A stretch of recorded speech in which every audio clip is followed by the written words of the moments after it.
नजीबाबाद में ओवैसी की हुंकार, हजारों की भीड़ से गूंजा मैदान। शफीक अहमद अंसारी ने दिखाई ताकत। बिजनौर के नजीबाबाद में सोमवार देर शाम एआईएमआईएम प्रमुख असदुद्दीन ओवैसी की जनसभा ने राजनीतिक माहौल को पूरी तरह गरमा दिया। जनसभा में उमड़ी हजारों लोगों की भीड़ ने ये साफ कर दिया कि ओवैसी की सभा को लेकर लोगों में जबरदस्त उत्साह देखने को मिला। सभा को संबोधित करते हुए असदुद्दीन ओवैसी ने कहा कि अगर कोई सेकुलर पार्टी उनसे गठबंधन करना चाहती है तो वे पैदल चलकर भी गठबंधन के लिए जाने को तैयार है। भाजपा की बी टीम होने के आरोपों पर उन्होंने समाजवादी पार्टी और उसके नेताओं पर भी निशाना साधा। ओवैसी ने पेपर लीक के मुद्दे पर भी केंद्र और राज्य सरकारों को घेरते हुए कहा कि पिछले 10 वर्षों में कई बार पेपर लीक की घटनाएं सामने आई हैं और लाखों युवाओं का भविष्य प्रभावित हुआ है। वहीं राम मंदिर चढ़ावा चोरी प्रकरण को लेकर भी उन्होंने अपनी प्रतिक्रिया दी और मामले की जांच पर सवाल उठाए। जनसभा में लोगों का उत्साह इस कदर था कि पुलिस प्रशासन को व्यवस्था संभालने में काफी मशक्कत करनी पड़ी। बड़ी संख्या में लोग आसपास की इमारतों की छतों और पेड़ों पर बैठकर ओवैसी का भाषण सुनते नजर आए।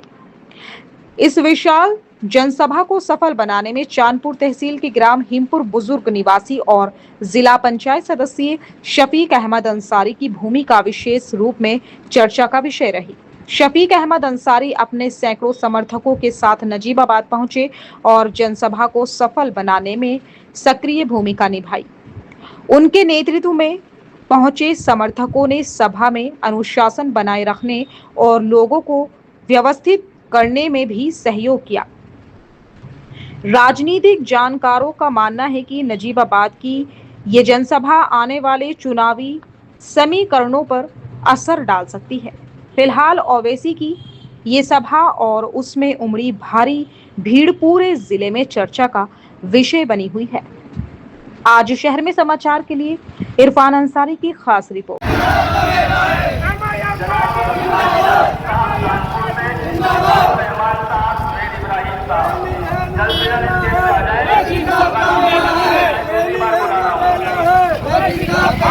पोस्ट के लिए कुछ 26,000 या 30,000 पोस्ट के लिए मैं उन बच्चों से पूछना चाहता हूं, तुम नफरत करना चाहते ना, करो हमसे नफरत, मगर ये तो बताओ कि 11 साल में तुमको क्या मिला सिवाय नफरत के।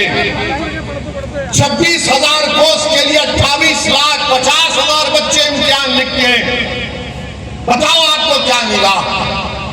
आज हम आ रहे थे तो जहां पर हम होटल में ठहरे, मीडिया के लोगों ने हमसे, ये सुप्रीम कोर्ट ने कहा था, अब मुझसे पूछा गया कि बताओ आप इस पर आप क्या कहेंगे, तो मैंने इतना ही कहा, अगर ट्रस्ट में गलती हो गई, उस ट्रस्ट में एक मुसलमान को तुम मेंबर बना लेते और बाद में जब ये घोटाला सामने आया तो उस मुसलमान को ले जाकर एनकाउंटर कर देते, बुलडोजर से उसका घर तोड़ देते, केस क्लोज्ड। चंपक तो मजे में है, चंपक अभी पूरे चंपक मजे में है। आप बताइए क्या हो रहा है, क्या हो रहा है बताइए आप। किसका घर नहीं तोड़ा जा रहा है, जिनको गिरफ्तार किया गया उनको पुलिस कस्टडी भी नहीं ली जाती। अब शायद आज के बाद, मेरे बोलने के बाद शायद कल पुलिस कस्टडी ले ले। बताओ आज क्या हो रहा है उत्तर प्रदेश में।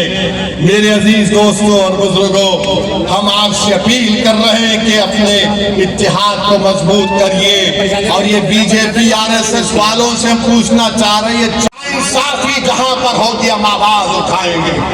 तो मेरे अजीज दोस्तों और बुजुर्गों, हम आपसे ये भी अपील कर रहे हैं कि आप जानते हैं कि उत्तर प्रदेश के बाबा, हम उनसे पूछना चाहते हैं, 2024 में पुलिस कांस्टेबल का इम्तिहान हुआ, पेपर लीक कैसे हो गया बाबा?